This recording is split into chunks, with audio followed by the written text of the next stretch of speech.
Hi, I'm retired NYPD Detective Vic Ferrari, and welcome to NYPD Through the Looking Glass podcast, where you'll get unique insight into the New York City Police Department. Before we get started, I encourage you to check out my Amazon author page, where you'll find my series of behind-the-scenes NYPD books. They're $10 paperback or $2.99 ebook download, including NYPD Presumption and Dysfunction. Next week, if all goes well, I'm going to have the author on of a great book. I read this book many years ago, and I just, on a whim, reached out to this guy, and he was more than willing to do an interview. The name of the book is called Jailing the Johnston Gang by Bruce Maude. It's a really good book. If you've ever seen the 1986 movie with Sean Penn, Christopher Walken, At Close Range, the movie is based on a true story. So it's from the 70s up until, I think it was during the late 60s, early 70s, there was this gang of brothers. They were from Tennessee, and they moved to like the Westchester County area of Pennsylvania. And for like 15 years, these guys were just arch criminals. Like, they stole everything that wasn't nailed down in the area. They stole a lot of farm equipment, tractors, backhoes. They were also big into stealing Corvettes. They pulled off a couple of scores where they would break into commercial businesses and amusement parks and crack safes. I mean, these guys were really bad dudes. And what wound up happening is the leader of this gang, I think Bruce Johnston, he was estranged from his family, and his son sought him out, and then the son kind of created a kiddie gang that was stealing for these guys. And then when they convened a grand jury, people started missing. I really don't want to go too much into it, but if the movie is a great movie, like it's called At Close Range, and I suggest, before next week, if you want to check it out, I'm sure it's on Netflix or at least Amazon Prime. And the book, this is a really good book, Jailing the Johnston Gang by Bruce Maude. Check it out on Amazon. Seems like a really nice guy. We're going to have a lot to talk about. So this week's theme is going to be about the 4th of July. But before we get to the 4th of July, let's go to the true crime section. And there's some real funny stories this week. A homeless woman was found dead in a clothing donation box in Florida on Friday after she apparently tried to work her way in to retrieve donated items that got stuck, according to police. Plantation Police Department officers were called at 6:45 a.m. on a report of a person stuck in a large pink box in which charitable donations and clothing are left. The unidentified woman was partially stuck in the donation box, and police declared her dead at the scene. The victim appeared to be a middle-aged homeless woman because she was attempting to retrieve donated clothes. This is a sad story. Homeless people do go into dumpster diving and donation boxes, and I've told this story before, but it's probably about 94, 95. I'll never forget, it was a Sunday, dead of winter. I was in auto larceny at the time, and my partner and I, on the side of the 4-7 precinct on 228th Street, are the gas pumps on the side of the precinct. So my partner and I pulled our unmarked car in there. We're getting gas, and the 4-7 had an unusual garbage dumpster. It was like 12 feet high. It was really tall, and it had like a slide chute where you could just, with your arm, dump stuff in. But the top was open. So we were cleaning out the radio car. Well, you got any bottles or anything? Because cops eat in the car.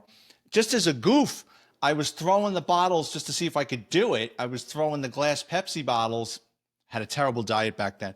Throwing the glass Pepsi bottles over the side of this thing, and I heard one go in, and the other one you heard doop, and you heard, oh! And I said, what the? He goes, someone's in here. It was almost like they were in the bathroom. So I pull open the chute. There's a homeless guy holding his hand. I'm like, dude, you didn't hear us out here? He goes, well, I thought I was going to get arrested. I go, I don't care if you dumpster dive. Just let us know you're in here, because you got cracked in the noggin with a bottle. A custody battle has erupted over a North Carolina man's amputated leg. Shannon Wizhunt found the leg in a barbecue smoker he bought at an auction. He turned that smoker into a tourist attraction and is trying to get the leg back. The battle of just who owns that leg and what will happen to it is unclear. Where Wizhunt now charges $3. The smoker is in a storage shed in Maiden, North Carolina, where Wizhunt now charges $3 a peek for adults and $1 for children. Opening that smoker has opened up a can of worms about the severed leg found inside. It's mine, and I have a receipt, and I want it back, Wizhunt says. Plane crash. John Wood, who lost his leg in a plane crash, plans to get it back so he can eventually be buried with it. He's making a freak show out of it, Wood told the Charlotte Observer. He wants to put money in his pocket with this thing. The limb, which Wood has kept in the smoker in a storage facility after he lost his home, was bought by Shannon Wizant last Tuesday at an auction he held by the storage company because Wood had missed monthly payments. What's going on in North Carolina? This guy doesn't got a leg to stand on. Fraudsters in India were caught selling enchanted coconuts they claimed would grant wishes or cure ailments. The scam, which duped dozens, was exposed when buyers cracked open the coconuts to find nothing but ordinary fruit. Magic coconuts? Do you believe this shit? P.T. Barnum would be proud. There is a sucker born every minute. And, sometimes cops fall suckers to scams. Just a quick story. When I was in the 50 precinct, Major Deegan Expressway ran through the precinct, and you would see the squeegee guys, which I could do a whole episode on that because I ran them out of our precinct, but you'd have beggars and squeegee guys holding up signs. Well, there was a female crackhead that was out there all the time, and she was always giving some bullshit story. One day, this female cop, she was a first or second grade detective in major case.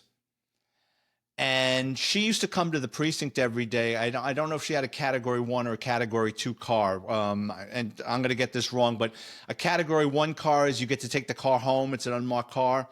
And she would stop at the precinct to gas up before going to upstate New York. A Category 2 car is you come into work and you take that car to one police plaza or whatever. Anyway, we used to see her all the time in the precinct. She didn't work there. And the next thing I know, one day, she's in the station house with the crackhead, and she's getting her a coffee and stuff. And someone went up to her, the detective, and goes, "What are you doing?" And she goes, "Oh, this poor woman, her husband threw her out of the car, and she has nowhere to go," and blah, blah, blah. I'm like, she's been here for years. And you can see the look on the female detective's face. She was pissed off that she basically made a fool out of. And I think someone ran the woman's name and she had an active warrant. So she went from getting a couple of bucks from the female detective and a cup of coffee to a one-way ride to Bronx Central booking. Actor Martin Kove, who plays the asshole in the Karate Kid franchise, recently got booted from a fan event for biting one of his Cobra Kai co-stars. The biting reportedly occurred during a VIP meet and greet at the fan convention SummerCon, where Kove's actress co-star Alicia Han-Kim, 4 names, tapped him on the arm to say hi. Kove suddenly grabbed her by the arm and bit her, so hard he nearly drew blood. The reports say that when she cried out in pain, Kove allegedly started kissing her arm where he had bitten her, and they're talking about making a bad situation worse. The report detailed that Hana Kim then told her husband, who was present at the event, and the pair went to confront Kove about the incident. Kove then exploded on them, saying something to the effect, "How dare you confront him?" Boy, he really is Cobra Kai. Hana Kim reportedly told an officer that she would not file charges, but wished to have a report filed in this case. Kove, 78 years old, then left the fan convention after an officer warned him not to repeat offending fans again. It sounds like this guy is an asshole in real life. In Japan, a man was apprehended for stealing over 200 pairs of women's underwear from a laundromat. He confessed after a year-long spree, claiming he liked the thrill. When reached for comment, the man said, "Whoa." He lost face. In California, a man was arrested after attempting to break into a home through a doggy door completely naked. He got stuck in the hallway, leading to a bizarre 911 call from the homeowner. Police found him with stolen jewelry in his hand, adding theft and nudity charges. Well, he had no place to put the jewelry. He wanted to get caught. There's absolutely no way someone does something like this. I mean, it's one thing to try to break into a doggy door. It's another thing to do it naked. Sounds like an EDP, an emotionally disturbed person. So growing up in the Bronx, I wasn't allowed to play with fireworks, but ultimately they found their way into my hands. And I've told these stories on this podcast. Across the street from me, there was an Italian family. Every year they put on a Gucci-like fireworks display. And at first it started out nice. They were all getting along with each other. By the end of the night, they were chasing each other around with Roman candles and throwing M80s at each other. My brother and I always thought this was like the greatest thing since sliced bread. My mother would be trying to get us to bed, and we wouldn't have it. And then I've said that we used to take the duds. We'd pick up the The duds the following day. We put them in a garbage can, bring them out into the backyard. And then, like, I'm 7, 8 years old. I'd go to the gas station with an empty milk container, and the guy would sell me 50 cents worth of gas, and we'd set the thing on fire. So I never realized how much of a hold organized crime had with fireworks, and basically how fireworks made its way up to the New York City area through organized crime. Like, you don't ask these questions when you're a kid. Like I've said, there was a mailman that lived on Tremont Avenue, which is the main drag in my neighborhood. And he would come home every day, and there'd be a line of boys like crows waiting outside. And he'd get out of the car with his cigarette hanging out of his mouth and open up the garage, and we'd grab him with two hands and give me a brick of this and cherry bombs. And you don't ask questions. It's just you're happy to have them. So I'm a cop in the narcotics division. And I remember, I'll never forget, it was just before the 4th of July. It was a pouring rainy night. And me and a guy I was working with had the prisoner van. And we had just dropped off the prisoners. And now we're driving through Little Italy back up to Harlem. And I remember just seeing like these Italian guys in wife beaters standing on the corner in Little Italy. I mean, like on every corner. And they would have like boxes or even like 30-gallon plastic Glad bag garbage bags filled with fireworks. And they're screaming at passing cars. It'd be like the beer guy at a Yankee game. M80's here. Roman candles here. And I was like, holy shit, look at this. But I mean, every corner. So fireworks, I mean, New York City every year, basically, I'm wondering what a satellite shot would look, just the amount of gunpowder raising out of the 5 boroughs. But when Giuliani became mayor, he understood that the mafia made a lot of money off of fireworks. Yeah, it's dangerous, but he really wanted to cripple the mob and take away all their toys. So what he started doing was anybody on a corner with fireworks, arrest them, identify them, take their stuff. I don't know where it went. Maybe it went out to Rodman. It did. It used to go out by me, by Rodman's Neck, the bomb squad. And like a couple of times a month, you would hear like the explosions going off. And then like you'd see a puff of smoke coming from City Island. So by the time I'm a detective in the auto crime division, they started offering overtime on weekends to go after these guys. So the fireworks were now being sold out of state in Jersey, Pennsylvania, I think Delaware. So what they started doing was they'd bring detectives in on overtime, 2 at a time, and you would drive out to these places 70, 80, 90 miles away, and you'd sit on these places. Now, you can't arrest someone in Pennsylvania for handling fireworks because it's legal there. So what we would do is we would sit there and we would watch for cars with New York plates. And when the cars would pull up, we would run the plate. Now, if the car comes back registered in upstate New York, we don't care. It's upstate New York. But if the car came back registered in the 5 boroughs or Long Island, because they have to pass through the 5 boroughs to get out to Long Island, that gained our interest. Now, we weren't there to grab the guy with his kid that was going to buy a couple of shopping bags worth of stuff and some sparklers and some firecrackers. That's not what we were there for. We were there for the guys that were pulling up with trucks and vans and loading it up, and then they were selling it. So one time my partner and I go out to this place. It's just over the border in Pennsylvania. I think it's in Milford. And across the street from this fireworks emporium was a motel. And so we're sitting in the parking lot of the motel, and we got our binoculars. And we're there, I don't know, maybe 45 minutes. And I see this guy coming from the firework emporium, and he's making a beeline for us.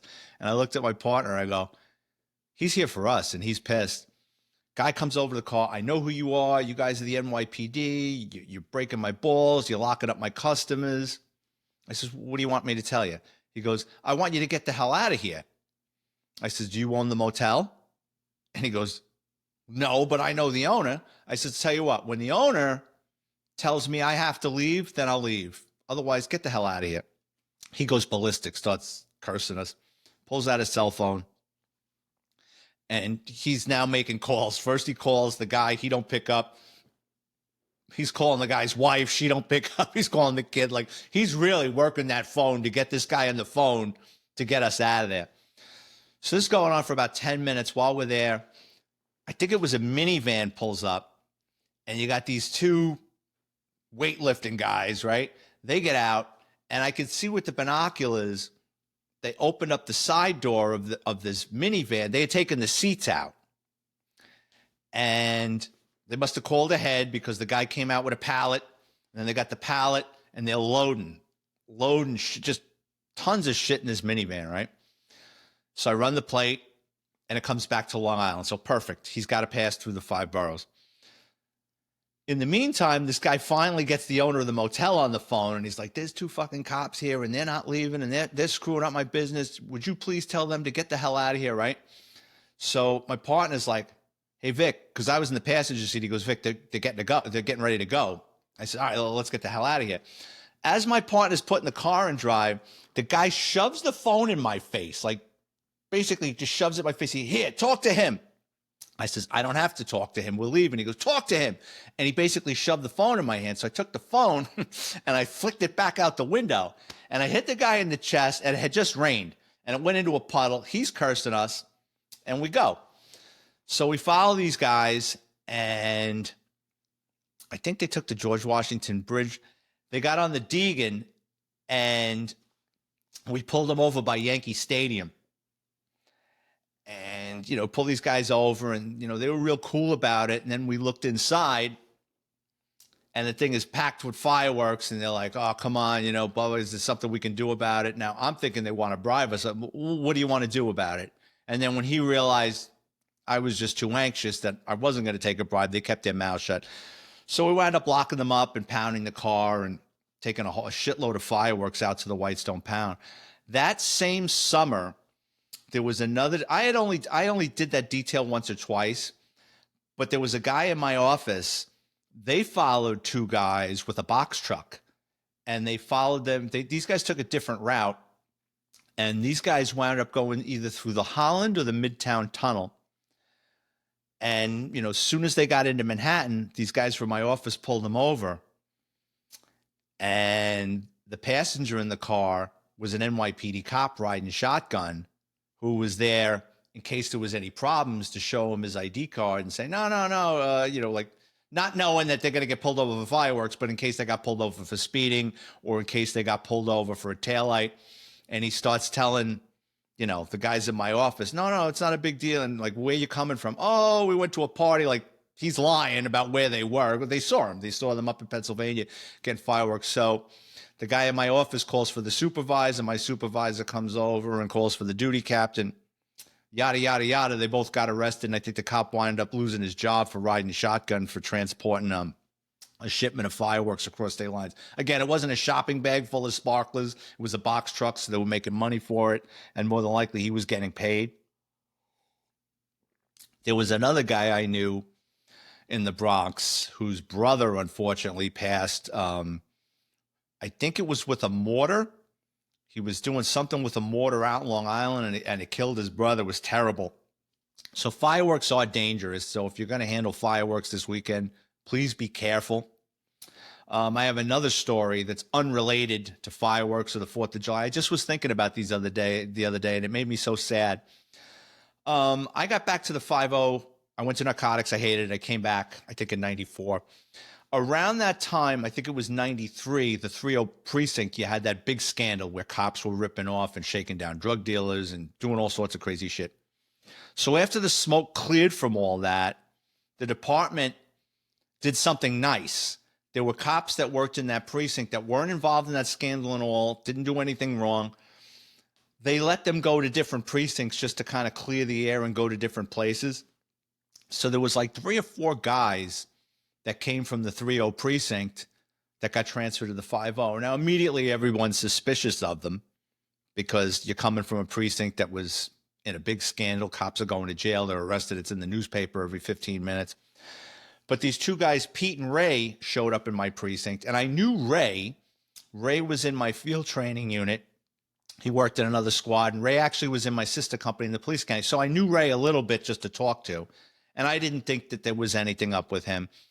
And they were partners in the 3-0, and they immediately became partners on the day tour in the 5-0. And it was so funny to watch because these 2 guys were in heaven. They went from racing around on a 4 to 12, handling 30 jobs a night in the 3-0 precinct. You got scandals everywhere, shoe flies everywhere. Now they're in the 5-0 at a day tour. They're lucky if they pick up 8 jobs. And these guys weren't like headhunters where they were making tons of arrests, but whatever you threw at them, they would do their job. So they didn't shit can anything. If there was something where a collar had to be made, they made the collar. If there was something where a report had to be taken, these were solid cops. They were really good, and they learned their craft working up in Harlem. And I was really friendly with them, and it was funny to see just how different they were from the cops in the 5-0, because the guys that came out of the police academy that came to the 5-0, different breed. And a lot of them would shit can things that wouldn't do their job. And I remember they got to the precinct in the fall. So one of them was where I think Pete was wearing his long sleeve shirt, and he had the top button open, and he had his tie, his clip-on tie, hanging off the side. And the delegate, now this is the precinct delegate, runs over to him. He goes, "That shit won't fly here. This isn't Harlem. You've got to have your tie clipped up." And he was like, get out of here. Kind of abused the delegate. Then there was another guy on the day tour. He was a Marine, but he's a real asshole. I could do a whole episode on him. A big mouth, but never did his job. And one time he made a comment to Ray. Ray was a rough guy.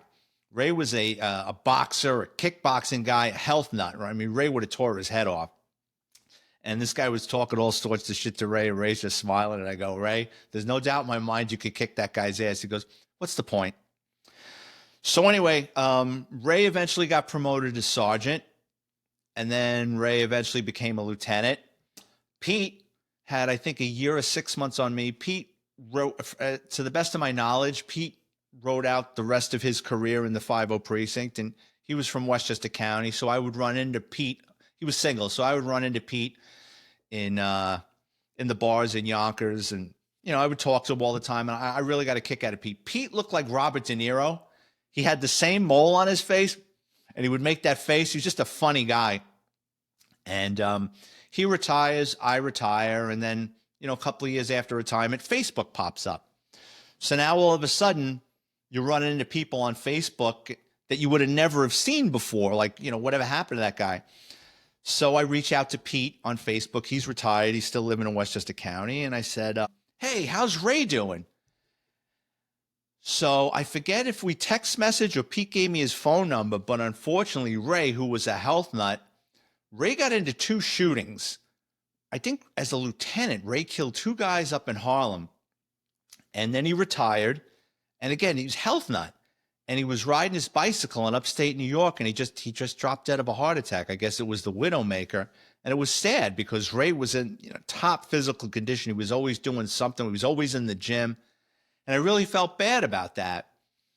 And then about 10 years ago, Pete came down with cancer, and I would talk to him on Facebook a little bit. And it was, he'd go for treatment, he would get better. And then, 6 months later, he would get sick. And unfortunately, Pete took a turn for the worse, and he unfortunately passed. But, it's funny how, now I'm in retirement and I'm still writing. And I think about the characters and the things I did in my career. And you just think about people like, whatever happened to this guy, what happened to that guy? And then I said, wow, I mean, those 2 guys, they were partners together in the 3-0. They worked together in the 5. They probably worked together for about 15 years, truth be told. And now they're both gone. And they were really good guys. They were my age, maybe a year older, a year younger. It's sad. So you really never know, how much time you have left on this earth. So, guys, get ready for next week's episode. It should be a good one. Again, if you get a chance, check out At Close Range or the Jailing of the Johnston Gang. Please have a safe 4th of July. And as always, I want to thank everyone for tuning in, especially my listeners in Fort Mill, South Carolina, Valby Capital Region, Montauk, New York, Medina, Ohio, Black River Falls, Wisconsin, Brandon, Manitoba, and Magnolia, Texas. If you work in law enforcement or have an interesting criminal background, please drop me a note on Twitter or Instagram at VicFerrari50. If you're watching on YouTube, please hit the like and subscribe button. And if you enjoy the content, please check out my Amazon author page. Just type in my name, Vic Ferrari, like the car, where you can preview all my NYPD books for free, including NYPD, Law and Disorder. Thanks again, everybody. I really appreciate the support, and I'll see you guys next week.